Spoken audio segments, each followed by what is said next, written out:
আপনারা দেখেন কাউমারী থানার নেত্রকোনা থানার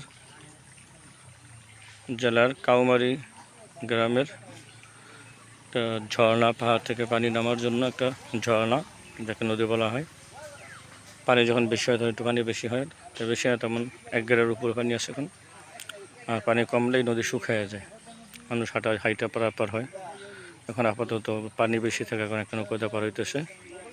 এই যে আমাদের সাথী ভাই, আমরা আগে আসছি 3 জন, এখন আর 5 জন আসতেছে। আলহামদুলিল্লাহ। দেখেন আমরা এই 3 দিন সফরের মধ্যেই সর্বপ্রথম একটা নদীতে নৌকা দিয়ে সফর করলাম। এই যে আমাদের আলতাফ ভাই। ইন্ডিয়া থেকে সরাসরি খাল, ইন্ডিয়া থেকে সরাসরি খাল না, ইন্ডিয়া থেকে সরাসরি পানি আসতেছে ঝর্ণা দিয়া। হ্যাঁ,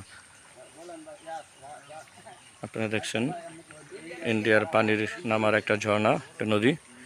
যারা দেখছেন অবশ্যই লাইক, কমেন্ট, শেয়ার করবেন, ফলো, সাবস্ক্রাইব করে পাশে থাকবেন।